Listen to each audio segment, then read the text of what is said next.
በዚህ ህይወት ውስጥ በጣም አስከፊ ቀን የምትለው ገጠመኞች ነበሩ? ሰላም ጤና ይስጥልን። ይህ የዳንኪራ ሚዲያ ነው። የሰዓቱን ዜና ይዘን ቀርበናል። ከዜናዎቹ ጋር ፈጠነ ጌታው። በህይወት ሁለት ነገሮች ያንተ ዕጣ ክፍሎች ናቸው። ከቤት ሁለቴ ጠፍተሃል፣ ሁለቴ አረማያ ዩኒቨርሲቲ ገብተሃል፣ ሁለቴ ዲቪ ደርሷል። የተማርኩ ዲግሪ ያለኝ ቆንጆ ድራይቨር ነኝ። አሜሪካን ሀገር እንግዲህ የአሜሪካን ህዝብ እያገለገልኩ ቤተሰብ ከሌለ የሚረዳህ ከሌለ በዛ ህይወት ውስጥ ወደ ሱስ ውስጥ መግባት እንደውም ማደሪያ አጥቶ ጎዳና የመውጣት እድሉ ርችቱ እየመጣ በቃ ላይ ይመጣ አይደል ይመስላል። አዲስ ስትሆንማ በጣም ያስፈራል። በቃ አጠገብ ያሉ ይመስለኛል ሳላውቀው ለካ ሌላ ቦታ ሄጄ ከሌላ ሰዎች ጋር ተቀላቅያለሁ። ሰላም ጤና ይስጥልን። ይህ የዳንኪራ ጨዋታ ከታዴ ጋር የሚለው ፕሮግራማችን ነው። ዛሬ ለየት ባለ እንግዳ መጣናል። እስከ ዛሬ የምናቀርብላችሁ ከአርቲስቶች ወጣ ብለን ዛሬ ደግሞ ጋዜጠኛና መምህር የሆነውን እንግዳዬን ይዤ መጥቻለሁ። በጣም ብዙ የህይወት ልምድ የህይወት ተሞክሮ ያለው እንግዳዬ ነውና ወደ እሱ ልምራችሁና እሱ ራሱን ያስተዋውቅና በዛ እንጀምራለን። እሺ፣ አመሰግናለሁ ታዴ። ስሜ ፈጠነ ጌታውን እባላለሁ። ተወልጄ ያደግኩት በአርሲ ዞን ሽርካ ወረዳ ጎቤሳ የምትባል አነስ ያለች የገጠር ከተማ ነች። እዛ ነው እንግዲህ ተወልጄ ያደግኩት። እስከ 10ኛ ክፍል ትምህርቴንም የተከታተልኩት በዛው በሽርካ አንደኛ ደረጃ ትምህርት ቤት። ከዛ በኋላ ደግሞ ሃይ ስኩል 9-10 እዛው ሽርካ የተማርኩት። እንዴት ነበር? ብዙ ጊዜ አሁን የምንሰማው የገጠር ከተማዎች ላይ ወይም ገጠር አካባቢ ትምህርት ቤት በጣም ረጅም ተጉዘው ነው የሚሄዱት። ለዛ ደግሞ አርሲ ላይ የወጡት አትሌቶቻችን ብዙዎቹ ሲናገሩ ትምህርት ቤት ሲሄዱ ነው ሩጫ የጀመሩትና አንተስ ሩጫውን አልጀመርክም? ባጠገባችሁ ትምህርት ቤት ነበር? ሩጫ አክቹዋሊ በጣም ሮጥ ነበረ፣ የህይወት ሩጫ። ኦኬ። አይ በአጋጣሚ እኛ አካባቢ ላይ ብዙም ገጠር አይደለም፣ አክቹዋሊ አነስ ያለች ከተማ ነች። ግን አካባቢያችን ላይ ትምህርት ቤት ነበረ፣ በደንብ አክሰስ አለ ትምህርት ቤት። ስለዚህ ወክ ዲስታንስ ነው፣ ቅርባችን ነው ከቤታችን አካባቢ ስለነበር ብዙም የትምህርት ቤት ችግር አልነበረም። እንደዛ ነው የተማርኩት። በህይወት ላይ ትልቅ ትምህርት ቤቴ ነው የምትለው 9ኛ ክፍል ላይ ለ4 ዓመታት ትምህርት አቁመህ ነበር። እስቲ ምክንያቱን ንገረን። ለ4 ዓመት ያህል ትምህርቴን ያቋረጥኩት 9ኛ ክፍል ሆኜ ትምህርት ቤት አልነበረም። አክቹዋሊ እኛ ጋር እስከ 8ኛ ክፍል ነበር በዛን ሰዓት። 94 አካባቢ ነው 1994 አካባቢ ነው 9ኛ ክፍል የተጀመረውና 8 ላይ ሚኒስትሪ ወስደን ትምህርት ቤቱ ይከፈታል አይከፈትም እየተባለ ነበር። የሃይ ስኩል ማለት ነው። ከተከፈተ እዚሁ ነው የምትማረው የሚል ነገር ከቤተሰብ ጋር አወራን እና ካልተከፈተ ግን ያው ዶክመንታችን መጥቶ ራሱ እኮ ነው በቃ ወደ 9ኛ ክፍል አልፋችኋል ምናምን ተብለን ግን አትሄዱም እዚሁ ስለሚከፈት ተባለ። እኔ ግን ጓጓው ወደ አሰላ መሄድ ማለት አሰላ ወደ ተሻለ በቃ ትልቅ ከተማ ነው ምናምን እና ፋዘርም ቃል ገባልኝ በቃ ወደ 9ኛ ክፍል ስታልፍ አሰላ ነው የምትማረው፣ ስለዚህ እዛ ወስደሃለው ዘመድ አሉን እዛ እነሱን አስተዋውቄ እዛው ትማራለህ አይነት ነገር ስላለኝ በቃ አሰላ ሂጅ ነው መማር ያለብኝ ብዬ በጣም ጓጉቼ ስለነበር በኋላ ላይ ግን በቃ እዚህ ተከፍቷል ሲባል አልማርም አልኩኝ። ምክንያቱም አንዴ ተነሳስቻለሁ ወደ ተሻለ አገር ለመሄድ። በዛ ሰዓት የኛ ሽርካ ተወልጄ ያደግኩበት አካባቢ መብራት የለም ምናምን እንደዚህና ከተማ ስትሄድ ያ ነገሮች ስላሉ ደስ ይላል። ስለዚህ አሰላ ግድ መሄድ አለብኝ ብዬ በጣም ከፋዘር ጋር በቃ አለመስማማት ውስጥ ገባን። አፍታ ነው የሄድከው? አዎ አለመስማማት ውስጥ ገባን። ከዛ ደስ ሳይለኝ ግን 9ኛ ክፍል እዛው እንትናለና ተከፈተና እዚህ በር ላይ እንዴት መጥቶ ትምህርት ተከፍቶ እዚህ እንዴት እዛ ትሄዳለህ ብሎ ፋዘር አለመስማማት ሲኖር ጊዜ ጀመርኩት 9ኛ ክፍል ጀመርኩት። ትንሽ ብዙም ደስ ሳይለኝ ጀመርኩት። የግድ እኔ ውስጥ ያለው ወደ አሰላ ሄዶ ለመማር ስለነበር የተነሳሳሁት። ከዛ መሀል ላይ አድርሻው አቋርጬ ወደ አሰላ ጠፍቼ ሄድኩኝ። እስቲ እዚህ ጋር አሁን ጠፍቼ ሄድኩኝ ስትለ ይሄንን ነገር እንመለስበታለንና እንዴት ነው አንተ መጥፋት ልምድ አድርገዋል? ከዚህ በፊትም ጠፍተሃል ከቤት እስቲ እሱን ንገረንና አሁን ያሰላ 9ኛ ክፍል አቋርጠህ የሄድክበትን ነገር እንቀጥለዋለን። ይሄ ነው እኔ መጥፋት አክቹአሊ ጀመርኩት ከዛ በፊትም ነው 1992 አካባቢ 7ኛ ክፍል ነበርኩና የመጀመሪያ የጠፋሁት ያኔ ነው ከወንድሜ እዚህ ሀገር ይማር ነበርና አሜሪካን ኒውዮርክ ከዛ ወደ አዲስ አበባ ሲመጣ ፋዘር እሱ ሊቀበል ካለንበት ቦታ ከሽርካ ወደ አዲስ አበባ ሄዳለሁ ብሎ ነግሮኛል። ግን ይዤ ሄዳለሁ ይለኝ ነበር ከዛ በፊት ኦኬ በቃ ይዘኝ ከሄድክ ምናምን ነገር ብዬ ልክ ቀኑ ሲደርስ ግን አትሄድም አለኝ። በቃ ሌላ ጊዜ ነው ወስዳ አሁን አትሄድም እኔ ነኝ የምሄደው ሲለኝ ኦኬ ከዛ በኋላ በቀን እኛ ጋር 2 መኪኖች ናቸው የሚወጡት አክቹአሊ 2 መኪኖች ከወጡ ሌላ መኪና የለም ከትውልድ ቦታ ላይ ከከተማ ጎቤሳ ይባላል እና እሱ በመጀመሪያው መኪና ሲሄድ እኔ ተደብቄ በኋላኛው መኪና ሄድኩኝ እንደተከተልኩት አያውቅም ፋዘር ኦኬ ከዛ አሰላ ደረስኩኝ አሰላ ማታን ደረስኩት እኔ በዛን ሰዓት ትንሽ ከተሞችንም አይቻላቅም ከተወለድኩበት ቦታ አካባቢ ውጪ በቆጂ አለ አሰላ ለመድረስ በቆጂ ራሱ ትልቅ ከተማ ነው ከኛ በጣም የተሻለ ነው ትልቅ ከተማ ከዛ አሰላ ገባሁኝ አጋጣሚ ግን የሆነ ልጅ ማቀው ልጅ አጋጣሚ ያገኘሁኝ በቃ ምን እንደሚገጥመኝም ሳላቅ እኮ ነው ያለ ፕላን እኮ ነው የሄድኩት በቃ የሆንኩት ምንም አይነት ነገር ምንም መገናኛ ነገር የለም ስልኮች የቤት ስልክም የለም በዛ ሰዓት ምንም የለም መናሪያ ውስጥ አጋጣሚ ማቀው ልጅ የሰፈር ልጅ ዳዊት ይባላል እዛ ላይ ትምህርት ሄዶ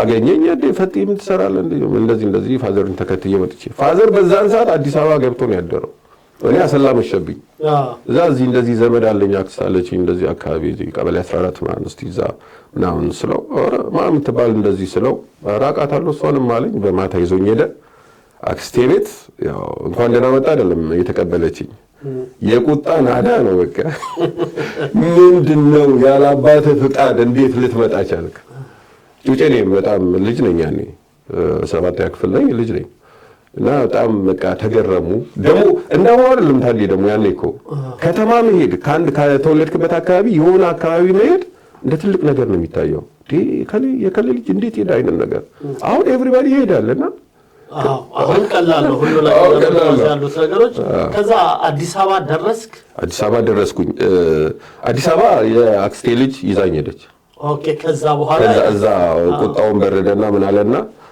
አደርኩኝ ከዛ ኔክስት ዴይ የአክስቴ ልጅ ከትምህርት ቤት ስትመጣ በሉ ይዘሽው ሂጂ አለቻት አክስቴ ይዛኝ ሄደች ሌላ ደግሞ ዘመድ ነበረችኝ እነ ብራዘር ከዚህ ሄደው ያረፉበት ፋዘርም እዛ ነው የተገናኙት ልክ እዛ ማታ ከአክስቴ ልጅ ጋር ስንገባ ፋዘር ካልገደልኩ አለ በቃ ሲያዩ አዲስ አበባ ላይ አንተናገኙ በቆጂ እማያቅ ልጅ እንዴት አዲስ አበባ ድረስ መጣ ካልገደልኩ አለ በቃ በጣም ሃርድ ነው ፋዘር በጣም በቃ በጣም ሃርደኛ ማለት በጣም በቃ ዱላ ቁጣ ነው ከዛ ያን ቀን እባክህ ብላ ነው በቃ አክስቴ እባክህ በቃ ቤታችሁ ስትገቡ እንደፈለጋችሁ እዚህ ግን በቃ አትናገርቱ በቃ አለችውና ፋዘርን አረጋጋችው ትንሽ ቀን አዲስ አበባ ከራርሜ ካሜራክባት አዲስ አበባ ላይ ያን የመጀመሪያ ያዩት በቃ እንትን እስጢፋኖስ አካባቢ ነው ኦኬ ታስታውሰዋለህ ቦታዎቹን የነበረው ትልቅ ከተማ ግራ አልተጋባህም በዛ ሰዓት በጣም ነው እንጂ ግራ ቢገባው የታክሲው ምኑ ግፍያው ምናምን እንደዛ አይነት ነገር ላይ ይቻላልም ዘይ መጀመሪያ ነው ማታን የገባነው ደግሞ ስንገባ መብራቱ ልነግር አልችልም እኛ በኩራዝ ነው ያደግነው ፋኖስ ነው ያለው ስለዚህ ያንን የከተማ በዛውም የአዲስ አበባ መብራት በቃ በማታ ነው በጣም ደስ የሚል እና በጣም ግን ግራም ያጋባ አስታውሳለሁ እንደውም እዚሁ ላይ ግራም ያጋባ ነገር እንትን ምን ነበር የምታስታውሰው ጃንዋሪ ምናምን ላይ ነበርና ወቅቱ ታሳስ የፈረንጆች አዲስ ዓመት እና ማታ ርችት ከሸራተን ይለቀቃ ይታያል ምናምን ነገር ከዛ ስታዲየም እዚህ እንትን እስጢፋኖስ ቤተክርስቲያን ጋር ወጣን ነው የምናየው እና ያለን ተብሎ ወጣንና ርችቱ እየመጣ በቃ ላይ ይመጣ አይደል ይመስላል አዲስ ስትሆንና በጣም ያስፈራል በቃ አጠገብ ያሉ ይመስለኛል ሳላውቀው ለካ ሌላ ቦታ ሄጄ ከሌላ ሰዎች ጋር ተቀላቅያለሁ በስንት መከራን የተገኘሁት መሰለህ እና እሱን አልረሳውም። በቃ ርችት የሆነ በቃ በኋላ ላይ ፋዘርም ያው ረገብ አለ። ያን ሰሞን እንደዚሁ አብረን መውጣት ጀመርን። ከዛም ደግሞ የሆነ ልጅም እንደዛው መጥቶ ነበር ከሌላ ቦታ ዘመድ ከሱ ጋር እስቲ ወጣ ብላችሁ ሽምብራ ግዙ ተብለን ነው አስታውሳ። ይሄ እሸት ማለት ነው እሱ ለመግዛት ሄደንም በጣም ተቸግረን ጠፍተን ምናምን ነገር አስታውሳለሁ። ተፈልገን የተገኘ ነው። እና አሁን እቺ በሰባተኛ ክፍል ወደ አዲስ አበባ መሸፈት ወይም መጥፋት አድጋ 9ኛ ክፍል ትምህርትህን አቋርጠህ ወደ ሌላ ከተማ ሄድክ። አሰላ ሄድኩኝ። አሰላ እስቲ በህይወቴ እዛ የተማርኩትን ትምህርት የትም አልተማርኩም ትላለህ። ምን ያህል ጊዜ ቆየ? ምንስ የነበረው ገጠመኞችን እስቲ ማንስ ተቀበለህ እዛ? በቃ መጥፋት አንዴ ሲጀምር የሆነ እንደ ሱስ ነው እንደ አይዶን ነው ብቻ 7ኛ ክፍል መጥፋት ጀመርኩ አልኩ አይደለ? ከዛ ክረምት ደርሶም ደግሞ መጥፋት ሆነ ስራዬ። እየጠፋው ብራዘር ጋር ሄዳለሁ አዲስ አበባ። አሁን ያልከው ላይ አሰላ ሲሄድ ማንም አልተቀበለኝም። ኦኬ የ9ኛ ክፍል ስትወጣ አንድ ቦታ ስትሄድ የግድ ምግብና መጠለያ ያስፈልጋል። ታዴ ያኔ አይታይህም። አሁን ዝም ብዬ መጥፋቴን እንጂ በቃ አይታይህም ማለት የት ነው የሚሄደው ቦታ ሳታዘጋጅ እኮ ነው። በቃ ዝም ብዬ በቃ እስቲ ከዛ ሄድኩኝና አንድ አቤት የሚባል ጓደኛ ነበረኝ። እሱን አገኘሁት አጋጣሚ። እሱ እንደዚህ ሆቴል ምናምን ይሰራል። ያው ማለት ከኔ ታላቂ ነው ማለት ቀደም ብሎ የወጣ ልጅ ነው። ከተማ ያውቃል ምናምን ነገር ከተማ ቀመስ ነው። ስለዚህ እሱ አገኘሁት አጋጣሚ። እሱ ስራ ይሰራ ነበረ፣ ግን እኔን ከደላሎች ጋር አገናኘኝ። ሆቴል የሚቀጥሩ ደላሎች አሉ አይደል? ከነሱ ጋር አገናኘኝ። እዛው ማደር ሁሉ ጀመርኩ። በቃ ደላላው ቤት በቃ ስራ እስከሚገኝ ምናምን እዛው ደላላው ቤት ታያለ። ጠዋት ትነሳለህ፣ ቀጣሪ እስከሚመጣ ቁልጭ ትላለህ። ቀጣሪ ካለ ትቀጠራለህ፣ ከሌለ ደግሞ ኔክስት ዴይም እንደዛው እያደርክ እዛው ትቆያለህ። በዛ ሰዓት የተለመደ ነገር ነው ይሄ ነው? አንተ ብቻ ነዛ ለስራ ፍለጋ ደላላ ጋር ቻልክ ነው? ሌሎች ሰዎች ነበሩ? በጣም ብዙ አሉ። የማደሪያ በጣም ችግር አለ። ተፋፍነ ምን ብለህ በቃ በመከራ ነው የምታድረው። ግን በቃ ጠዋት ስራ ሊገኝ ይችላል ብለህ ሊገኝም ላይገኝም ይችላል። ደግሞ እድለኛው ደግሞ እንደዛው ስራ እያገኘ ይሄዳል። አንተ በምትፈልገው ምን ለምሳሌ አስተናጋጅ ነበርኩ፣ መስተንግዶ መቀጠል። የመጀመሪያ ስራ ምን ነበር? ምን አገኘ? ከዛ አስታውሳለሁ ፍቃዱ የሚባል ደላላ ነው እዛ አሰላ። እሱ እንትኑ የሄድኩበት አካባቢ ሰኔ ምናምን ላይ ነው እና የከሌ ልጅ ነኝ እንደዚህ ምናምን ስለው ጎቢሳ ምናምን ነገር ታዲያ እንዴት ይህን መረጥክ ምናምን አለኝ። ተቆጣኝ። በቃ እሺ ለማንኛውም እስቲ ይሄን ክረምት ያውና ወደ ትምህርት ብትመለስ ነው የሚሻለው ይሄን ነገር ብሎ መከረኝ። እሺ ምናምን አልኩት።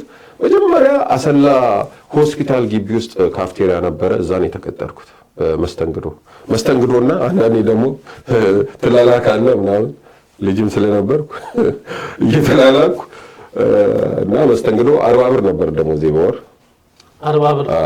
የቤት ኪራይስ? ቤት ኪራይ አልነበረብኝም በዛ ሰዓት አይደል። በቃ 40 ብር እዛው የቀጠሩ ሰዎች ጋር የኖርክ ነው? አዎ ጠቅልለህ ነው የገባኸው? ጠቅልዬ ነው የገባሁት። እዛ ካፍቴሪያ ውስጥ አሁን እንትን ነበር ይሄ ተማሪዎች ምንድነው ነርሲንግ ስኩል ነገር ነውና ተማሪዎች ናቸው እዛ የሚጠቀሙት የሚመገቡት እና ቦታ የለም ማደሪያ። ግን ሰዎቹ ልጅም ስለሆንኩ አሳዝኛቸው ይሆን አላውቅም፣ ወደ እንትን ሄድኩኝ፣ ወደ ቤታቸው ወሰዱኝ። ቤታቸው ክላስ እንደዚህ ሰርቪስ ቤቶች አሏቸው። እዛ አንድ ክላስ ተሰጠኝ። በቃ እዛ ማደር ጀመርኩኝ። ጠዋት ትነሳለህ። ይሄ በጋሪ ታውቃለህ አይደለ? በጋሪ ዳቦ ምናምን ታመጣለህ ምናምን ይሄ ትልቅ ሳጠራ ምናምን ነገር አለ። በእሱ ሌሊት ተነስታ 10 ሰዓት ምናምን እሱ ይመስለኛል እዚህም ሀገር እኔ ብዙ ስራዎች እንድሰራ ያደረገኝ እዛ ውስጥ ማለት ጊዜዎች እነዛ የምታሳልፋቸው ጊዜዎች ለአሁን ህይወቴ መሰረት ጥለዋል፣ አጠንክረውኛል ብለህ ታስባለህ? በጣም ምክንያቱም እኔ በጣም ትልቁ ነገር አሁን እዚህ ሀገር ስመጣ ብዙ ስራ ሰርቻለሁ፣ አጠንክረውኛል። ከዛም ደግሞ ብዙ ላይፎችን አሳልፌያለሁ። በዛን ጊዜ ሆቴሉ ብዙ ሆቴሎች ውስጥ በተለያየ ስራ ሰርቻለሁ፣ ከመስተንግዶ እስከ ሆቴል ኃላፊነት፣ ባሬስታ፣ ባርማን፣ ከዛ ደግሞ የመኪና ላይ ረዳት፣ እነኚህ ሁሉ ስራዎች ሰርቻለሁ። ግን ስሰራ የሆነ ጊዜ ላይ አሪፍ ኑሮ እንደሚኖረኝ ውስጤ ይነግረኛል። በቃ ማለት ይሄ መበላሸት የምትለው ፓርት ላይ እንዳልገባ የሚያደርገኝ ነገር አለ። እኔ እሱ ላይ ልመጣልህ ነበር። ቤተሰብ ከሌለ የሚረዳህ ከሌለ በዛ ህይወት ውስጥ ወደ ሱስ ውስጥ መግባት እንደውም ማደሪያ አጥቶ ጎዳና የመውጣት እድሉ አጋጣሚዎች መጥተውብህ ያውቃሉ በህይወትህ? ጎዳና እንኳን አልደረስኩም። ያው ጎዳና በለው ደላላ ቤት ጎዳና በለው ምቾት የለውምና ማዕት ሰዎች ሆነን አንድ ቤት ውስጥ በጣም ጎዳና ግን እንደዛ የከፋ ጎዳና ላይ የማደር ነገር አልነበረም። ግን ደላላ ቤት ያው እንደዛ በለው በቃ ብዙ ምቾት አልነበረውም። ብዙ ስቃዮች ነበሩት። እንደዛ መሆንበት ጊዜ ነበር። አንዳንዴ ደግሞ ስራ ታቋርጣለህ። ስራ በምታቋርጥበት ስራ ሌላ ስራ እስከምታገኝ ተመልሰህ ደላላ ቤት ነው የምትሄደው። ቤት ብዙ አትከራይም ያኔ። የደላላም ቤት አልቤርጎ አድርገዋል። ፕላስ ደግሞ ቤት አትከራይም። ለምን? አጠቃላይ የሚባል ነገር አለ። አጠቃላይ ነው የምትቀጠረው። በቃ ቤትም እዛው ነው ሆቴል ምንም ይዘህ የምትሄደው ንብረት የለም። ፔስታል ኩርቱ ፔስታል የምትባለው። ስለዚህ ወደ ሱስ ውስጥ የመግባት ሱስ ጭራሽ በቃ አንድ ነገር እኔ ተጽዕኖ ፈጥሮብኛል የምለው ፋዘር በጣም ኃይለኛ ነበር። በጣም በቃ ማለት በመቆጣጠር ደረጃ በጣም ምርጥ አባት ነው። በመቆጣጠር ደረጃ ግን ከምነግርህ በላይ ነው በቃ። እና ያ ነገር ይመስለኛል ውስጤ ተቀምጧል። እና ሱስ የሚባል ነገር እኛ ቤት በቃ አይታሰብም። እና ፋዘር እድገታችን የለም ያ ነገር ነው። ግን እኔ አሁን ከመስመር ልወጣ ብዬ ሳልወጣ መስመሬን ጠብቄ ተመልሻለሁ። ግን ሱስ ውስጥ ያልገባሁበት ምክንያት የፋሚሊ ነው። ፋሚሊ በቃ ፋዘር ሲያሳድገን ማዘርም እንደዛው እና ያ ነገር ይመስለኛል ሼፕ ሆኜ ነው እንትን ያልኩት። መናኸሪያ ገብቼ መኪና ላይ ሰርቻለሁ። ሱስ ውስጥ ግን የለውም። እኔ በቃ ሱሴ ምንድነው? ምግብ ነው ሱሴ። በዚህ ህይወት ውስጥ በጣም አስከፊ ቀን የምትለው ገጠመኞች ነበሩ? በዚህ የምትበላው አጥተህ ወይ የምታድርበት በቃ በህይወቴ የማረሳው ቀናቶች አልፈዋል ማለት የምትላቸው ቀኖች እስቲ? እንደዛ ምለው ወደ ትምህርቴ ከተመለስኩ በኋላ ነው። አሁን እዚህ መናኸሪያ ስሰራ ወይ ደግሞ ሆቴሎች ውስጥ ስሰራ ብዙ እንደዛ አይነት ነገር አልገጠመኝም። ግን መጨረሻ መኪና ላይ ሰርቼ ስራ ያቆምኩት ያኔ ነውና ያልሰራ ጠቅላላ 4 ዓመት ትምህርትህን አቁመህ ትምህርቴን 9ኛ ክፍል ለጊዜ ሆልድ አደረኩትና ከዛ በተለያየ መልኩ ኑሮን አጣጥሚያታለሁ። ግን በቃ ቻሌንጅ የበዛው በጣም ኑሮች ነበሩ። ብሩ ላይ በቃ ይችላል። ቤተሰብን እምቢ ብለን የወጣው ማንንም አግዙኝ አትልም። ብዙ ነገር አግዙኝ ብትልም ያኔ ተቀባይነት የለህም። ተማሪ ነህ፣ ትምህርትን አቋርጠሃል፣ ለምን አቋረጥክ ምናምን ነው የምትባለው። ይሄን ልስራ ስትል እኔ አሁን መነገድ ምናምን ደስ ይለኝ ነበር። ተማሪ እያለሁም እዛ ጎቤሳ እዛ የተወለድኩበት አካባቢም እንደዚህ ሸንኮራ አገዳ ገዝቶ እንደዚህ መቸርቸር አይነት የተለያዩ ንግዶችን መሞከር እንደዛ አይነት ነገር ብርቱካን እንደዚህ አይነት ነገሮችን እየገዛው የሆነ ነገር ማትረፍ ምናምን ነገር ደስ ይለኝ ነበር። እንደውም ይሄ የመጀመሪያ ጠፍቼ ወደ አዲስ አበባ ስመጣ አገዳ ሸጥ ስለነበረ እሷን ሳንቲም አጠራቅሜ ነው ትራንስፖርት የመጣው።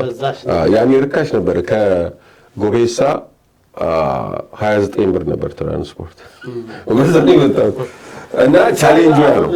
4 ዓመት ውስጥ ስትኖር ወደ ቤተሰቦች እንዴት ተመለስክ? በምንስ ሁኔታ ተመልሰህ ትምህርትህን ልትቀጥል ቻልክ? በጣም ጥሩ ጥያቄ ነው ታዴ። ልክ 1997 ዓመተ ምህረት ላይ ታላቅ ወንድሜ ወደ አሰላ ይመጣ ነበር ለስራና የኛ አካባቢ የሰፈር ልጅን ያገኛልና አሬሼል ይባላል። እሱን አግኝቶት እስቲ ፈጠነን ፈልጋ አንጣልኝ አይነት ነገር ሲለው አራቀዋለሁ፣ የት እንደሚሰራ መናኸሪያ ነው ምናምን ይለዋል። ከዛ ይፈልገኛል ልጁ አላገኘኝም። መኪና ላይ እየሰራሁ ነው ረዳት ሆኜ ኢቴያ የሚባል ቦታ ደርሼ ወደ ናዝሬት አካባቢ ነው ደርሼ ስንመለስ መናሪያው ጋር ጠብቆኝ ጠራኝና እንደዚህ ብራዘር መጥቶ እኮ እንደዚህ ምናምን ነገር እየፈለገ ነው ይዘሊና ብሎ ነው ምናምን ሲለኝ እዛ ጋር በቃ ተበሳጭቼ ነበረ በስራ የሆነ እዛ አካባቢ ላይ ምን ያደርጉ ነበረ የገንዘብ አለመክፈል ምናምን ትራንስፖርት እና ባለቤቱ በጣም ተናግሮኝ ምናምን በጣም ከፍቶኝ ነበር ያን ቀን አስታውሳለሁ። ቅዳሜ ቀን ነው በቃ ጎሎ ገንዘብ በጣም ተናገረኝ። እዛ ጋር ደግሞ ያደክበት አሪፍ ነገር አለ ትምህርትን ተተን የመጣው ምናምን ነገር እና ይሰማሃል በጣም ፊል አድርጌ በነበረ ሰዓት ልጁ ከብራዘር ጋር ወስዶ አገናኘኝ። ብራዘር በቃ ቀጥቅጦ መከረኝ ነው ማለት በቃ ተማራ። ምን አይነት ምክር ከዛ ህይወት አውጥቶ ወደ ዋናው መስመር ሊያስገባ ይችላል? በቃ ትምህርትና ትምህርት ብቻ ነው አንተ ህይወትን የሚቀይረው አለኝና ግን ረዳት ነህ አሁን ምንድነው የምትሰራው አለኝ። መኪና ላይ ረዳት ነኝ። ከዛስ በኋላ ምንድነው የምታስበው አለኝ። ከዛ በኋላ ያው ከረዳትነት ወደ ሹፍርና ነው አልኩት። እድገቱ ያ ነው አልኩት። ፕሮሲጀር ነው እና ሹፌርና በቃ ሹፌር ሆናለሁ አልኩት። ሹፌር ትሆናለህ አለኝ። ጎበዝ ሹፌር ጥሩ ሹፌር ለመሆንም መማር ያስፈልጋል። የተማረ ሹፌር መሆን አለብህ ሹፌርም ከሆንክ አለኝ። አትሊስት 10ኛ 12ኛ ክፍል መጨረስ አለብህ አለኝ እና ምክንያቱም የተማረ ሹፌር ሲነዳም ካልተማረው ይለያል አለ እይታው። በቃ እቺ ነች ፖይንቷ። ካልተማረው የተለየ እይታ አለ። በቃ ሁሉም ሹፌር አይደለም አለኝ። አንተ አሁን ለ9ኛ ክፍል ሹፌር ነው የምትሾፍረው አለኝ። የ7ኛ ክፍልም ሹፌር አለ አለኝ። እሱም እንደ 7ኛ ክፍል አስተሳሰብ ወይ ስፋት የአእምሮ ስፋት ያ ነው የሚሆነው። የተማረ ሹፌር ስትሆን እይታ ሰፊ ነው። ተጠንቅቀህ ሁሉን ነገር አስተውለህ ትሄዳለህ። ያ ህይወትህን ወደ መስመር መለስ። ስለዚህ በቃ መማር አለብኝ አልኩኝ። ወደ ሀገሬ ተመለስኩኝ። ወደ ሀገሬ ስመለስ ፋዘርም በህይወት የለም፣ ማዘር ነች። ቻሌንጅ ነበር። ከዛ በኋላ ግን ምን ነበር አላማዬ? በቃ በልህ ትምህርት የለማር ነው። ምክንያቱም የሚቆጭኝ ጀመር ታውቃለህ። አሰላ ሆቴል ስሰራ ዩኒፎርም የለበሱ ተማሪዎች ሳይ ምናምን ነገር ደግሞ የምሰራበት ሆቴል አካባቢ ፕሪፓራቶሪ ትምህርት ቤት ነበር። እኔም እኮ እንደዚህ ነበር መሆነው ምናምን እያልኩኝ ፊል አደርጋለሁ። በቃ እዛ ጋር ሻይን እያፈላው እንትን ባሬስታ ሆኜ በቃ ተማሪዎችን ሳይ በቃ ትምህርት ወይኔ ትምህርት አይነት ነገር ፕላስ ደግሞ ታናናሾቼ ታናሽ ወንድሜ በክላስ ቀድማቸው የነበሩ ናቸውና በኋላ ላይ ቀደሙኝ ተላለፍን ማለት ነው። ቁጭ አድርገው ያስጠኑት። ከዛ ይሄ ነገር በቃ ፈጤ በቃ በዚሁ መስመርን ለቀልት ነው ኧረ ምናምን ብዬ ከ4 ዓመት በኋላ ያቺ ምክሯ የብራዘር ምክር አሪፍ ሆነችልኝ። ተመለስኩኝ ማዘርጋ እዛው ተመልሰ ተማር ነው የተባልኩት። ስለዚህ ዋናው ወደ ጎቤሳ ተመለስኩኝ። ክቡራትና ክቡራን እንግዶቻችን በጫወታው እየተደሰታችሁ እየተማራችሁበት እንደሆነ ተስፋ እያደረግን ወደ ጫወታው እንመለሳለን። ቻናላችንን ላይክ፣ ሰብስክራይብ፣ ሼር በማድረግ ቤተሰብ ይሁኑ። እንዲሁም እንደዚህ ያስተምራል ያዝናናል የምትሉት የህይወት ታሪካችሁ ካላችሁ የዳንኪራ ሚዲያን እዚህ ታች ባለው ስልክ ቁጥር በቴሌግራም በዋትስአፕ እንዲሁም በቀጥታ ስልክ አግኝታችሁ እዚህ ፕሮግራም ላይ መላችሁን የህይወት ተሞክሮ ማቅረብ ለህብረተሰቡ ማጋራት ትችላላችሁና ያላችሁን ሐሳብ መጣችሁ እንድታረጉ በራችን ክፍት ነው። ወደ ጫወታችን እንመለስና ፈጤ ከዛ በኋላ ገባህና ጎቤሳ ትምህርትህን ጨርሰህ ወደ ኮሌጅ መምህር ለመሆን ወደ ኮርስ ገባህ። እስቲ ያ ሂደቶች እንዴት ነበሩ? ከዛ ተመለስኩኝ ጎቤሳ 9ኛ ክፍል አይደል አቋርጬ ሄድኩት። 9ኛ ተመለስኩኝ 9 ከዛ 10ኛ ክፍል ማትሪክ እዛ 10ኛ ክፍል ጨርሼ ከእንደገና ያው በፊት እማራለሁ የማስበው ሀገር አሰላ ሄጄ ፕሪፓራቶሪ 11ኛ ክፍል እዛ ገባው። በፊትም በተለያየ ስራ እንደነገርኩ ስለኖርኩበት አሰላ ያው ሀገሬ ነው አውቀዋለሁ። ስለዚህ ፕሪፓራቶሪ እዛ ገባው 11 12 እዛ ጨረስኩኝ። ከዛ አለሚያ ተመደብኩኝ 12ኛ ክፍል ጨርሼ ምደባ ነው ቀጥታ ዩኒቨርሲቲ ሀረማያ ደረሰኝ እና ሀረማያ ዩኒቨርሲቲ ሲደርሰኝ ናቹራል ኤንድ ኮምፒውቴሽናል ሳይንስ የሚባል ነው በናቹራል ሳይንስ የደረሰኝ። እዛ ገባሁኝ። እዛ ከገባሁ በኋላ ደግሞ ዲፓርትመንት ትመርጣለህ። እኔ ባዮሎጂ ዲፓርትመንት ነው የመረጥኩት። አፕላይድ ባዮሎጂ ሀረማያ ዩኒቨርሲቲ ያጠናው። እዚህ ላይ እያለ ይህ አሁን የምትወደው ሙያ የጋዜጠኝነት ሙያ ብለህ የጀመርከው ሀረማያ ዩኒቨርሲቲ ነው? ሀረማያ ዩኒቨርሲቲ ገብቼ እዛ የዩኒቨርሲቲው ትልቅ ዩኒቨርሲቲ ነው። ያው ሀረማያ ዩኒቨርሲቲ እዛ ኮሚኒቲ ሬዲዮ ጣቢያ አላቸው። ኮሚኒቲ ሬዲዮ ጣቢያ የዩኒቨርሲቲው እና እዛ አካባቢ ላይ ነው የሚተላለፈው። ሀረር ድሬዳዋ ይሰማል። ደንገጎ ምናምን እዛ አካባቢ ላይ በቃ ቁልቢ እዚህ አካባቢ ላይ ይሰማልና እዛ ላይ ገባሁኝ። እዛ አክቹአሊ ስንገባ የድምጽ ውድድር ነበር የነበረው እና እንደውም ማስታወቂያ ስራ ተብዬ ነው መጀመሪያ እንደውም የተፈተንኩት። ማስታወቂያ ስራ ነው። ማስታወቂያው በዶክመንተሪ ፊልም የሀረማያ ዩኒቨርሲቲ ይለቀቃልና በኢትዮጵያ ቴሌቪዥን ማታ ይጠብቁ አይነት ነገር የሚል ነው። እና ማታ በኢትዮጵያ ቴሌቪዥን ይተላለፋል እንዲጠብቁና የሚል ቆንጆ ማስታወቂያ ሰራሁኝ። ዙምባራ ዙምባራ ዙምባራ በሚለው ዘፈን በጣም አሪፍ መጀመሪያ ስለነበር ቃላቶቹን የተወሰነውን መነሻ ነው የምትለው እሱ ነው።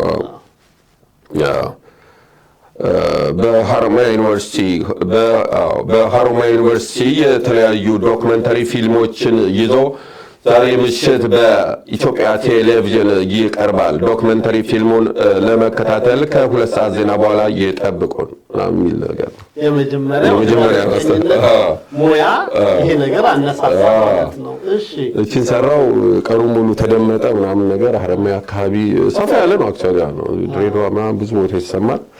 በዛው በቃ ዜና ብታነብ ተባልኩኝ። እዛ አቶ ሲሳይ የሚባሉ የስቴሽኑ ኃላፊ ነበሩ እና ለምሸት ማኔጅመንት ውስጥ ያሉ ዜና ብታነብ ተባልኩኝ። በቃ ዜና ታወቅኩኝ። እዛ ግቢ ውስጥ ትልልቅ ነገሮች ሲኖሩ ግቢ ዩኒቨርሲቲው ፕሬዝዳንት ጋር ምናምን እንደዚህ አብሮ ሄዶ መስራት እዚህ ድሬዳዋ መሄድ ሀረር መሄድ እንደዚህ በቃ ናዝሬት ድረስ ሄዶ አብሮ እንትን ማለት ምናምን ነገር አሪፍ ነገር ፈጠረልኝ። ይሄ ድምጼ ማለት ነው።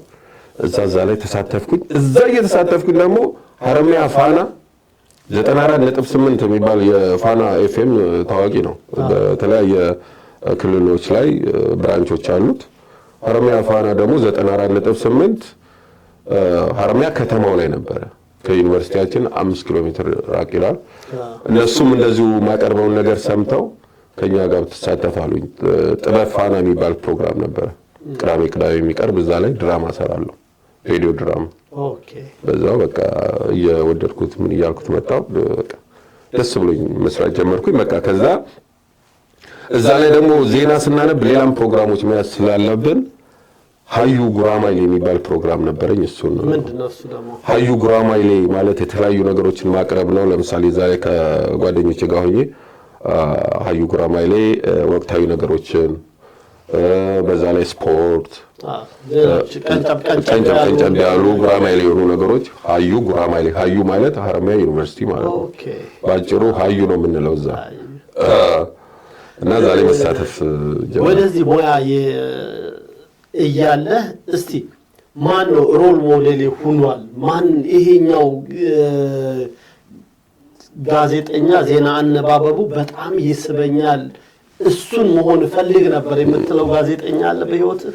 አዎ እንግዲህ እንደነገርኩኝ አካባቢው ሬዲዮ ነው። እንግዲህ አክሰሳችን ያኔ ቴሌቪዥንም የለም እዛ ሽርካ ምልህ ጎቤሳ መብራትም አልነበረ። ግን በቃ ያኔ ሬዲዮ ስሰማ ኢትዮጵያ ሬዲዮ እዛ ላይ በጣም ደስ የሚለኝ በጣም በቃ ዜናው እንደ ሙዚቃ በለው በቃ ማለት ባያልቅ ምለው አይነት ነገር ነው። ዜና ሲያነብ አብዱሰመድ መሐመድ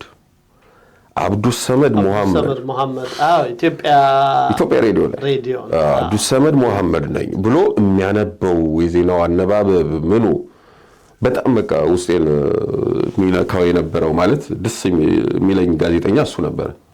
እሱን በጣም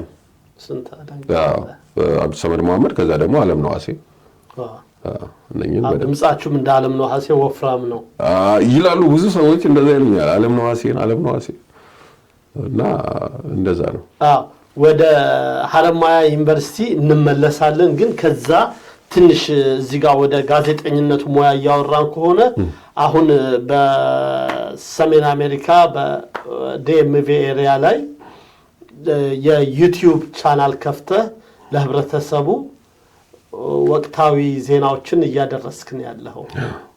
ምንድነው የሚባለው የዩቲዩብ ቻናል ስም? የዩቲዩብ ቻናሌ የፈጠነ ሚዲያ ይሰኛል። ፈጠነ ሚዲያ ነው። አንዳንድ ሰዎች እያሉ ሰርች አድርገው አላገኘነውም ይሉኛል። ግን የን ጨምሩበት የፈጠነ ሚዲያ ይሰኛል። የዜና የዩቲዩብ ቻናል ነው።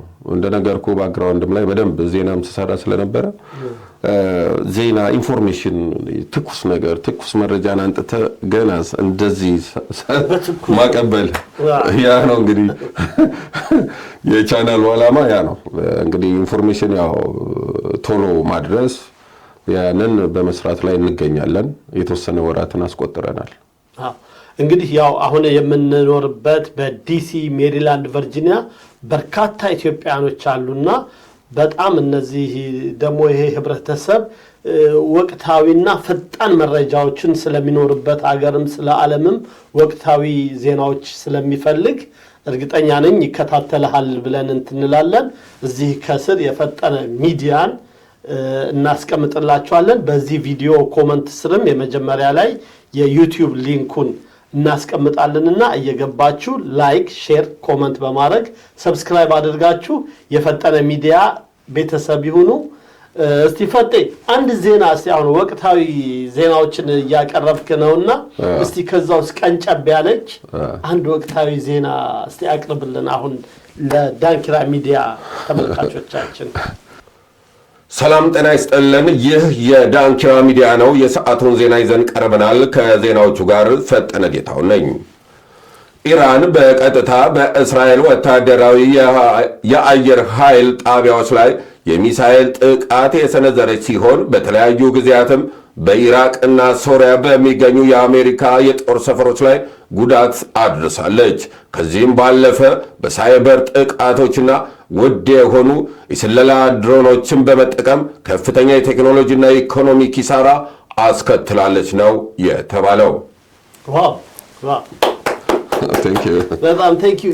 ድምጽክ ምንድነው የሚባለው? ለዛው በጣም ነው ደስ የሚለው።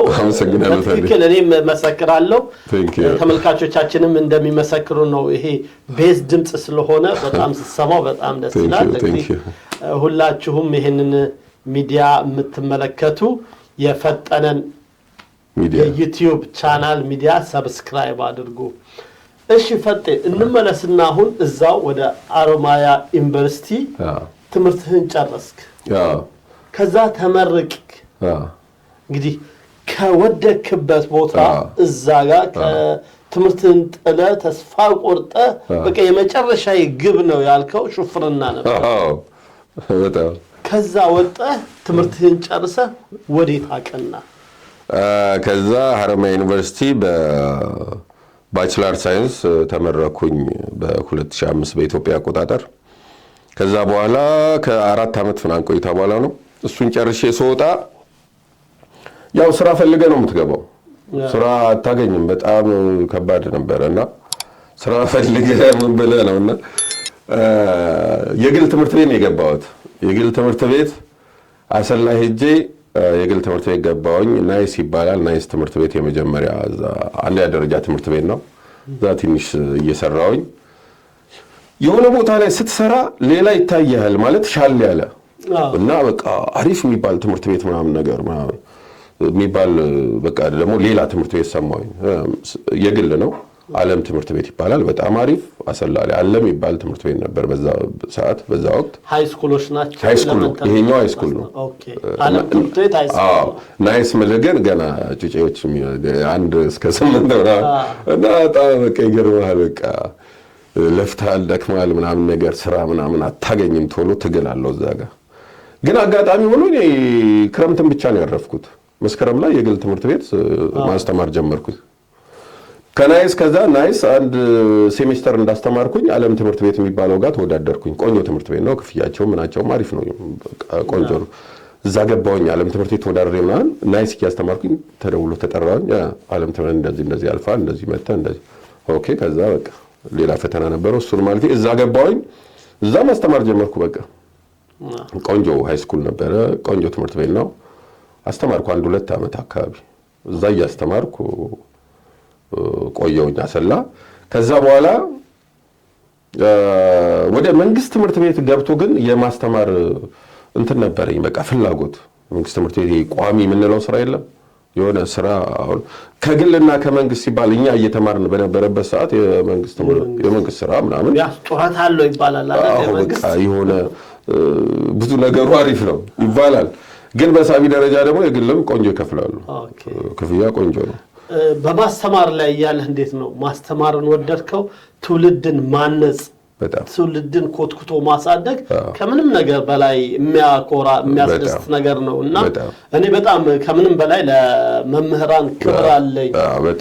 ሳይንቲስቱም፣ ፈላስፋውም፣ አርቲስቱም ሁሉም ላይ ቢደርስ ሁሉም የሚያልፈው በመምህራን ፊደል ቆጥሮ ነው የሚያደርገውና በጣም ልትኮራ ይገባል። በጣም በመምህርነቴማ በጣም በቃ አስተማሪ ሆንኩ። በጣም በቃ አሪፍ የባዮሎጂ አስተማሪ ሆንኩኝ እላለሁ። ባዮሎጂን እያስተማርኩኝ 1-2 ዓመት እዛ የግል ትምህርት የቆየው። ከዛ በኋላ የመንግስት ለመግባት ውድድር መጣ። የሆነ ትምህርት ቢሮ ፔዳጎጂ፣ እኛ ስንማር ፔዳጎጂ አልወሰድንም። የኛ አፕላይድ ሳይንስ ተብሎ ፋብሪካ ውስጥ ምናምን መስራት ነበር የምንችለው፣ ግን ማስተማርም እንችላለን ኮርሱን እንትን ስላለ። ግን በኋላ ላይ ፔዳጎጂውን ለመውሰድ ውድድር መጣ። እዛ እንትን ስንል ከእንደገና የት ይመድቡኛል ትምህርት ቢሮ፣ እዛው ሀረማያ ተመልሼ ሄድኩኝ። በ2007 ዓመተ ምህረት እዛ ሄድኩኝ። እዛ ደግሞ 1 ዓመት ቆየሁኝ። ከእንደገና ፖስት ግራጁዌት ይባላል። ፖስት ግራጁዌት ዲፕሎማ ይሉታል። ከመመረቅ በኋላ ያገኘው ዲፕሎማ ነው። የማስተማር ፕሮፌሽን ሆንክ ማለት ነው። ከዛ ፖስት ግራጁዌት ዲፕሎማ የ1 ዓመት ነው። እሱን ጨርሼ ስወጣ ያኔም እዚሁ ሚዲያ ላይ ተመለስኩ ማለት ነው። እዛ እሱን እየሰራው ፔዳጎጂ ደግሞ ኮርሱን እየወሰድኩ 1 ዓመት ጨረስኩኝ። 1 ዓመት ስጨርስ ዕጣ ነው ያነሳ ነው። የመንግስት ትምህርት ቤት ስትመደብ ዕጣ ነው የምታነሳው።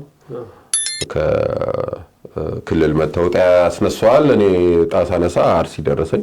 አርሲ ማለት ዞኑ አሰላ ነው። አሰላ ሂጂ ደግሞ ዕጣ ማንሳት አለብኝ ወደ ወረዳ ለመመደብ።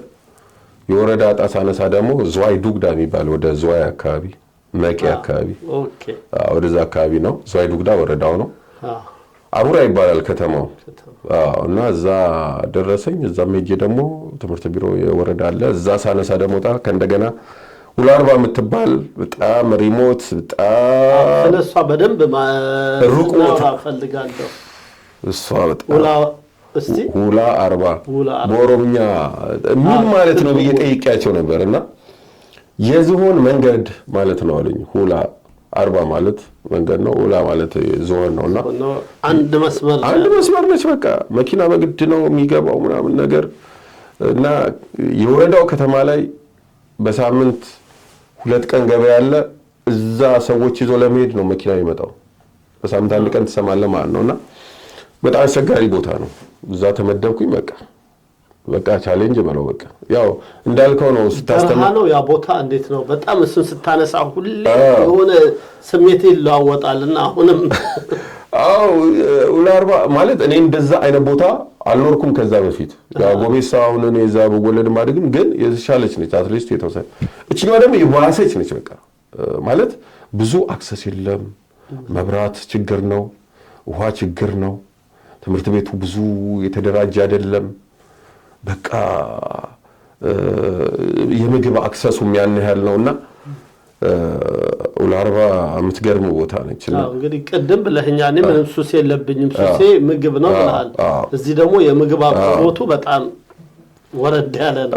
አንድ ሽሮ ቤት ነበረች ደሚቱ የምትባል ሽሮ ቤት። ደሚቱ እየሰማች ከሆነ ገለቶሚ ደሚቱ በእውነት በጣም ነው የምልህ። በጣም ተንከባከቡኝ። ያው እንዳለመድኩ ሲገባቸው ውሃ አይስማማኝም፣ ምግብ የለም ምናምን ነገር።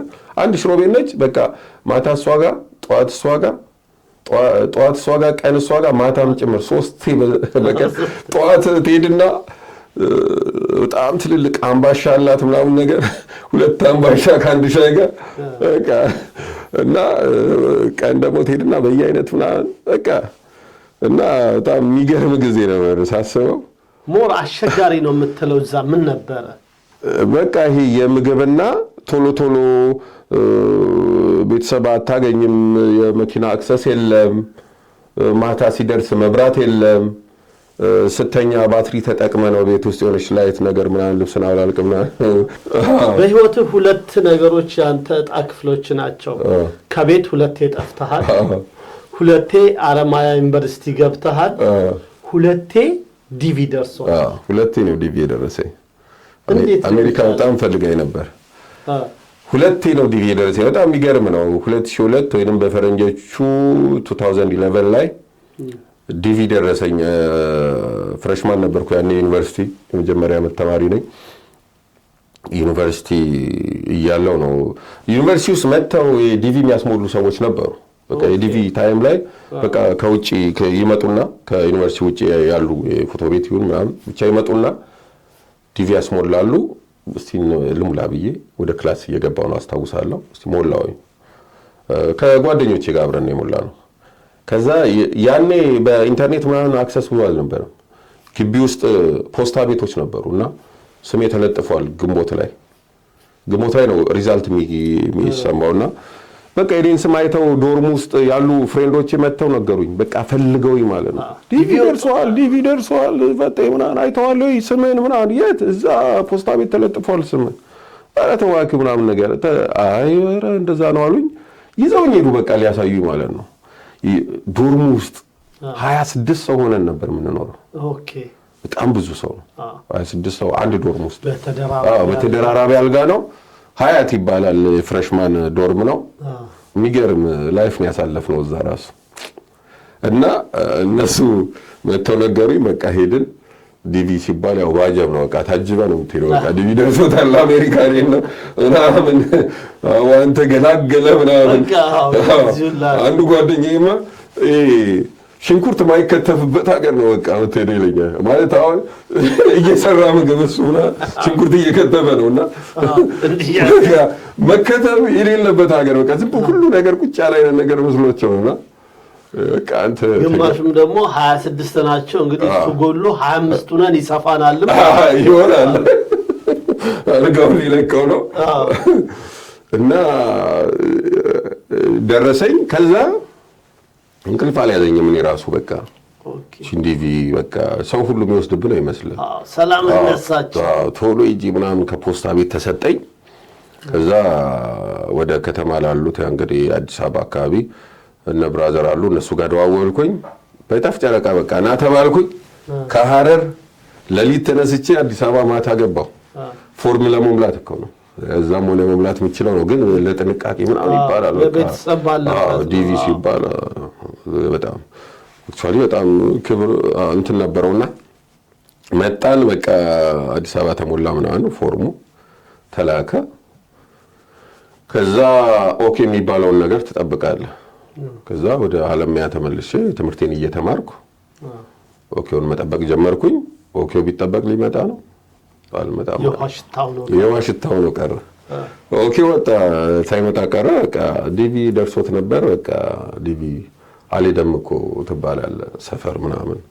መጀመሪያ ሽንኩርት የሚከተፍበት ቦታ በቃ አብረን ነን ያለነው እዚሁ ሽንኩርታችንን እየከተፍን አብረን እንቀጥላለን አልኳቸው። ምን ያህል ጊዜ በተስፋ ጠበቅከው? 1 ዓመት።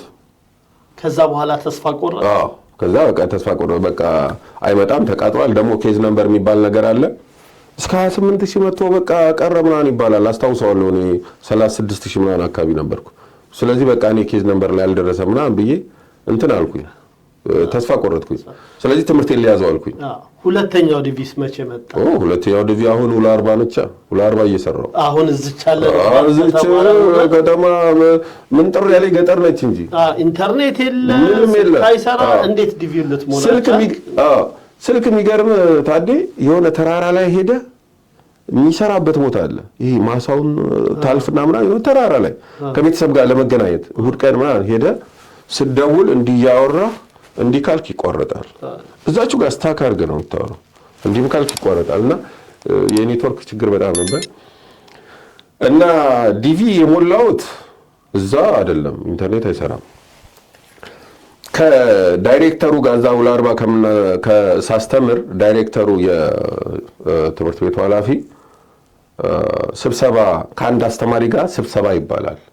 ከዛ የተመረጥኩት እኔ ነበርኩኝ። አንድ አስተማሪና ከዳይሬክተሩ ሁለታችንም አሰላ ሄድን። እሱም ያሰላ ልጅ ነው፣ ይመላለሳል። እሱም አሰላ ነው ቤተሰቦቹ የነበሩት። እዛ ሄደን እናት ከማል ይባላል፣ ቴንኪዩ ከማል። እና አብረን ነው የሞላ ነው ዲቪ። እና ስብሰባው ትምህርት ቢሮ ዞን ትምህርት ቢሮ ላይ ነበረ። ሞዴል አስተማሪ በሚል ነው እኔን ፒክ አድርጎ ይሄድ ነው። ስለዚህ እዛ ሄደን እሱን እየሰለጠነን አርብ ቀን ማታ ትዝ ይለኛል ወክ እያደረግን ስብሰባውን ጨርሰን ዲቪ የ2017 መጠናቀቁ ነው ምናምን አንድ ቀን ቀርቶታል፣ ሁለት ቀን እያለ ማስታወቂያ ሰማን በስፒከር። እስቲ እንሙላ ያለኝ እሱ ነው።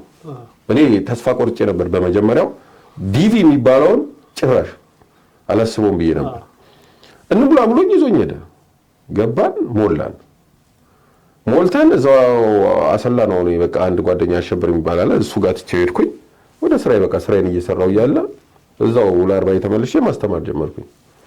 ከዛ ግንቦት አካባቢ ላይ ውጤት ይለቀቅ አይደለ ይመጣልኛል የሚል እንትን አልነበረኝም። ከዛ ዳዊት የሚባል ልጅ ኖርዝ ካሮላይና ጓደኛ ያለ ዩኒቨርሲቲ አብረን የተማርነው የሰፈሬ ልጅ ነው። በፊት ዲቪ ደርሶኝ እንደነበር ስለሚያውቅ እሱ ደረሰውና ደወለልኝ። ሲደውልልኝ እኔ የሲስተር ሰርግ ነበር አዲስ አበባ፣ ወደዛ እየሄድኩ ነው እለዋለሁ። እንደዚህ ደርሶኛል ምን ላድርግ አለኝ። አይ በቃ የምታደርገው እንደዚህ አድርግ። በፊት ያለፍኩበትን ኢንፎርሜሽን ነገርኩት። እኔም እኮ ቆርጫለሁ ማለት ሞልቻለሁ ዲቪና። ኦኬ ሞልታለሁ። ከዛ እሱ ስለነገረኝ አነሳሳኝ። አንተ መሙላቴ ሁሉ ትዝ አለኝ። ከዛ ሄድኩኝና ሰላ ቀጥታ ከጓደኛዬ ጋር ወስጄ አዲስ አበባ ሄድኩኝ። አስታውሳለሁ መገናኛ አካባቢ ዲቪ ውጤት እናሳያለን ምናምን የሚል ቤተልሔም ፕላዛ ላይ እዛ ሄጄ እስቲ ሊምባኪ ስላት አለችና ኮንግራጁሌሽን ደርሷል ኮምፒውተር ቤት። ኧረ በደንብ ነው ያልኳት። እንደዚህ አይነት ነገር ከዚህ በፊት ሸዋሿ ተሰርቻለሁ፣ ይሄን ሸዋሿ አሁንም አላምንም አልኳት። በቃ በስነ ስርዓት በደንብ ይልኝ አልኳት። ኧረ ደርሷል አለችኝ። በቃ እዛ እኮ እናት በጣም ደስ ይላል። ይሄኛው ተሳካ። ይሄው አሁን እንዳለን አሜሪካ መጣ። አሜሪካ እንዴት ተቀበለች? አሜሪካ በጣም ባሪፍ ነው የተቀበለችኝ። በደንብ አድርገን የተቀበለችኝ። እዚህ ዘመዶች ነበሩኝ አክቹአሊ የአካባቢያችን ሰዎችና ወንድሜ በደንብ የሚያውቃቸው ናቸው፣ ቤተሰብ ናቸው። እነሱ በደንብ አድርገው በቃ ነው ያሳዩኝ። አዟዙረው በደንብ ለመድኩኝ። እነሱ ጋር 1-3 ወር ተቀመጥኩኝ። ከዛ በኋላ ስራ አገኘሁኝ። ትንሽ እንደውም የከበደኝ ከነሱ ጋር ከወጣው በኋላ ራሴን ችዬ ስወጣ በቃ ስራ የምሰራው ስራና የምኖረው ነገር ብዙ ቻፓዋ በጣም ትንሽ ነበረች እና ያኔ ሰርቫይቭ ማድረግ ከበደኝ። ከሩሜት ሆንኩኝ ከዘመድ ጋር። ብዙ ሰው አሜሪካ ሲመጣ ባንዴ ሁሉ ነገር ማለት በአልጋ ባልጋ ይሆናል ብለው ነበር የሚያስበው። ጋዝ ስቴሽን የገባው በቃ እዛ ጠቅራራይን ጀመርኩት። በቃ ጋዝ ስቴሽን ጠዋት ትሰራለህ። ከአንዱ ጋዝ ስቴሽን ወጥቼ ሁሉ ሌላ ሁለተኛ ጋዝ ስቴሽን። አሁን ወደ ፕሮግራማችን ማገባዳጃ ደርሰናል። እንግዲህ ለወንድም ምን ብለኸው ነበር ያኔ የመኪና ረዳት ሁነህ መጨረሻ ምንድነው ሲልህ ሹፌር መሆን ነው ብለኸው ነበር። አሁን ደግሞ የአሰብከው ፍላጎት ዞሮ አምጥቶ አሜሪካ ሀገር ውስጥ ሹፌር ነህ።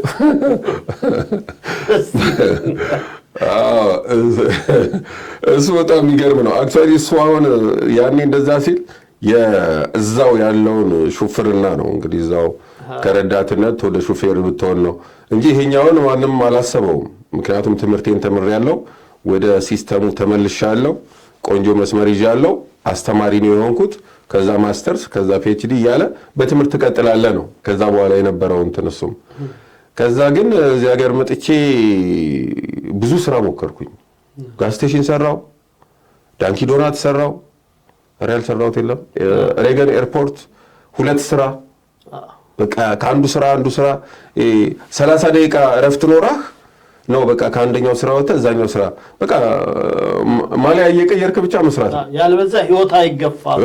በጣም ከባድ ነው። አሜሪካ ሀገር ሰው የማይገባው ኢትዮጵያ ሆኖ የሚያየው በለሃሎ እንዴት ነው ላክ ነው እና እግር ተንቀጥቅጦ እንዴት ነበር እግር ተንቀጥቅጦ 2 ስራ እንደዛ ታረጋለህ። ቤተሰብ ይኖራል፣ ቤተሰብ ጋር እንትን ትላለህ፣ ሰፖርት ብቻ ብዙ ነገሮች ቻሌንጅ ነበሩና በኋላ ላይ ግን ሳስበው ሲዲኤል ባወጣ ሲዲኤል ማለት ኮሜርሻል ድራይቨር ላይሰንስ እዚህ ሀገር ደግሞ አሪፍ ነው።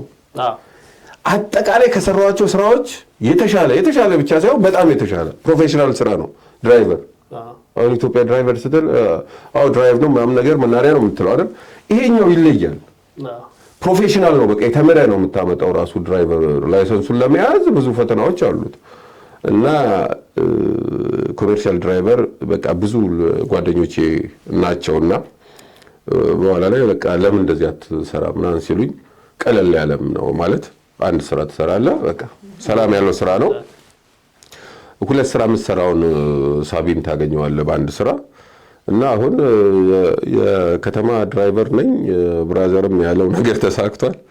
የተማርኩ ዲግሪ ያለኝ ቆንጆ ድራይቨር ነኝ። አሜሪካን ሀገር እንግዲህ የአሜሪካን ሕዝብ እያገለገለ ቴንክ ዩ በጣም ነው የምናመሰግነው። እንግዲህ በእኔ በኩል ጨርሻለሁ። በአንተ ደግሞ ማመስገን የምትፈልገው ካለ የምታመሰግነው እድሉን ልስጥህና ፕሮግራማችንን እንዝጋው። ማመስገን የምፈልገው እንግዲህ ቤተሰቦቼን ነው። ቤተሰቦቼ እንግዲህ በብዙ ነገር አግዘውኛል። እንደነገርኩ ነው ታላቅ ወንድሜ ፕሮፌሰር አበበ ጌታውን ይባላል። እሱ በደንብ ያው ምክሩ ምኑ በተለይ ጥሩ ሼፕ አድርጎኛል። ሌላው በፋዘር በህይወት ካጣነው በኋላ በቻሌንጅ ውስጥ ነው ያለፍነው። በቃ መብላት እስከ ማጣት ድረስ መልበስ እስከ ማጣት ድረስ ችግር ደርሶብን 4 ወንድም እህቶች ከኔ በታች 3 አሉ። 4ታችን በመከራ ነው ያንን ታይም ያሳለፍነውና ያንን አሳልፎ እዚህ ስለደረሰን እግዚአብሔር ይመስገን። ግን ሁላችንም ተሳስበን ሁሉም አሁን አሪፍ ቦታ ነው ያሉት። ታናሽ ወንድሜ ኢንጂነር ገነነ ጌታውን ይባላል፣ ጥሩ ቦታ ነው ያለው። የሱ ተከታይም ደግሞ አበባዬ ጌታውን ትባላለች፣ እሷም አሪፍ ቦታ ነው ያለች። ሁሉም የራሳቸውን ነገር አድርገዋል። ግን እኛ እንደዚህ ተሳስረን በቃ አሁን ምን ይሆናሉ ተብለን ነበር። በቃ የነሱ ነገር አይነት ፋሚሊ ሲሞት በዛ ላይ ማዘርም እንደዛው ስትሆን ሁሉም ነገር ጫና ተፈጥሮብን ነበር። ግን እርስ በርስ ተደጋግፈን እዚህ ደርሰናል። እነሱን አመሰግናቸዋለሁ። ምክንያቱም ታናሽም ቢሆኑ እንደ ታናሽ አይደሉም፣ በጣም በሳላቸው እና በጣም በብዙ ይመክሩኛል፣ በብዙ ሰፖርት ያደርጉኛል። አሁን ታናሽ እህቴ ምልህ እኔ ዩኒቨርሲቲ ተማሪ ሆኜ እሷን ስታግዘኝ የነበረው ቀድማኝ ተመርቃ እና በጣም አስተዋይ ልጅ ነች፣ ስፔሻል ነች ለኔ። በቃ እኔን እያገዘችኝ እሷ እኮ የረባ ስራም ሳትሰራ ነውና በዛን ታይም እሷንም ቴንኪው ማለት እፈልጋለሁ። ሌላ ደግሞ ልጄ በጣም ጎረምሳ ልጅ አለኝ፣ አንተነህ ፈጠነ ይባላል። አሁንም በሚዲያውም ላይ አንዳንዴ እየተሳተፈ ነው። እሱ ያው ቅድም በነበረው ላይፍ ውስጥ ያገኘሁት ልጄ ነው። አሰላ በመጥፋቱ ምን በማለቱ እና ታምራት ደስታ አንድ በሆነ ወጣ ሁለቱ ነው። ሁለቱኝ ነው የተመለስኩት። ዱላም በስቶ ነበር ያኔ። እንዴት ልጅ ይወልዳል በዚህ ሰዓት? 18 ዓመት በጣም እርሊ ነው፣ ይቀጠቅጣል የአካባቢው ህዝብ። ያን ሁሉ ተቋቁሜ እዚህ ደርሻለሁ። ልጄም እኔ ጋር ያለው አሁን መጥቷል፣ ከኢትዮጵያ አንጥቼዋለሁ። እሱ አሁን በብዙ ነገር ያግዘኛል። ባለቤቴና ደግሞ አንድ ቆንጆዬ የ4 ዓመት ልጅ አለችኝ። በቅርብ ጊዜ ይመጣሉ ብዬ ተስፋ አደርጋለሁ። እነሱንም ሀይ ብያለሁ በዚሁ። ስለዚህ ሁሉንም አመሰግናለሁ። አሁን የጠራኋችሁ አጠቃላይ አመሰግናለሁ። በቃ ጓደኛዬም ምንም ልጄ ነው። ኢትዮጵያ ደግሞ ሲሄድ ታናሽ ወንድም ያለ ገነነ፣ እሱም በብዙ ያግዘኛል። ባለቤቴም እንደዛው ትደግፈኛለች። ይህን ይመስላል። ታዲያ አንተንም በጣም አመሰግናለሁ እዚህ ሚዲያ ላይ ስለጋበዝከኝ እጅግ በጣም ነው የማመሰግነው። ዳንኪራ ሚዲያን ሰብስክራይብ አድርጉ። እኔም በጣም ነው የማመሰግነው። እንግዳዬ ሆነህ እዚህ ስቱዲዮአችን ድረስ መጥተህ የህይወት ተሞክሮህን ስላጫወተን በጣም ነው እናመሰግነው። ክቡራትና ክቡራን እንግዶቻችን የዛሬው ፕሮግራማችንን በዚህ እናጠናቅቃለን። በሚቀጥለው ሳምንት ሌላ እንግዳ ይዘንላችሁ እንቀርባለን። እስከዛው ቻናላችንን ሰብስክራይብ፣ ላይክ፣ ሼር፣ ኮመንት በማድረግ ቤተሰብ ይሁኑ። እንዲሁም የፈጠነ ሚዲያ እዚህ ከታች የመጀመሪያ ኮመንቱ ላይ ሊንኩን እናስቀምጥላችኋለን። እየገባችሁ ሰብስክራይብ አድርጋችሁ ፈጣን መረጃዎችን ታገኛላችሁ። እናመሰግናለን። እስከ ሳምንት፣ መልካም ሳምንት፣ ሰላም።